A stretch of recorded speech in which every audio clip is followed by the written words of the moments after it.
Salut les amis et bienvenue dans cette hors-série en 3 épisodes que j'ai appelé Volcan Story. Je vous préviens, ça va péter le feu. Le Krakatoa, ce volcan présent dans l'une de mes choses préférées, les livres, est un assez bon thème. Mais dans quel livre se trouve-t-il?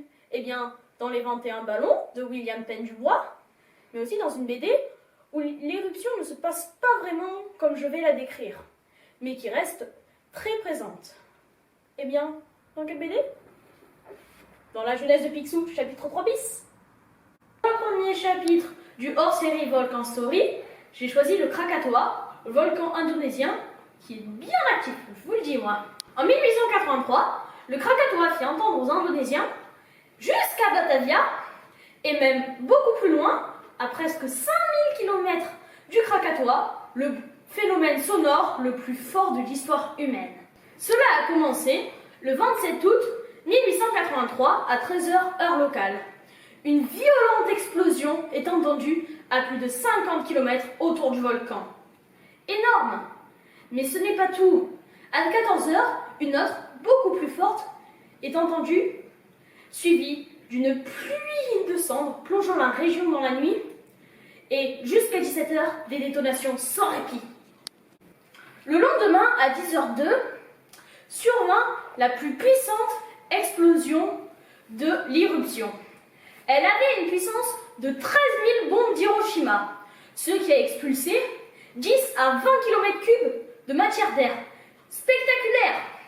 Mais à Batavia, des fenêtres ont éclaté et des lampes à huile se sont éteintes. C'était le souffle de l'explosion. Du 27 au 28 août 1883, d'énormes vagues dues à l'effondrement du cratère ont déferlé de nombreuses fois sur les côtes de Java et de Sumatra. Même le phare d'Anyer, renforcé aux plaques d'acier, n'a pas pu résister aux vagues. Mais ce n'est rien. À Merak, une immense vague de 46 mètres d'eau est arrivée sur la ville. Quand elle s'est retirée, plus rien n'indiquait que l'endroit avait été habité. Après le tsunami, le pays était franchement dévasté. Mais ce n'était toujours pas fini. Car à midi, le 28 août, une pluie de cendres est tombée, tuant 1000 personnes. Selon des scientifiques et des historiens, elle serait due ou à une déflagration latérale du volcan, ou alors à des nuées ardentes au ras de l'eau. Alors aujourd'hui les amis, pour le tuto, on va faire un sismographe. Alors je vous dis, c'est pas vraiment, ça fonctionne pas à la manière scientifique, c'est très compliqué à faire, mais ça en vaut la peine. Alors pour ce tuto, il vous faut une caisse ou un carton, les boîtes de chaussures ça fonctionne bien, un gobelet et un stylo, ainsi que de quoi alourdir, une petite feuille en papier et une ficelle. Ça sert à faire le tuto. Vu comme ça a l'air assez simple, mais détrompez-vous. Alors, pour commencer, il vous faut attacher à la boîte la ficelle. La ficelle est attachée au stylo. Le stylo est dans le gobelet qui est alourdi par... nous, on a mis des pièces de centimes. Mais vous pouvez mettre des cailloux, un peu ce que vous voulez.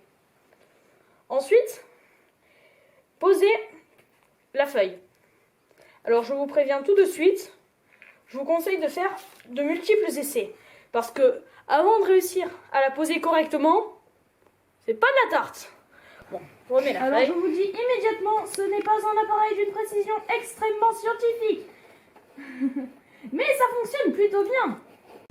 Bon, je vous avais prévenu, c'est pas d'une précision hyper scientifique.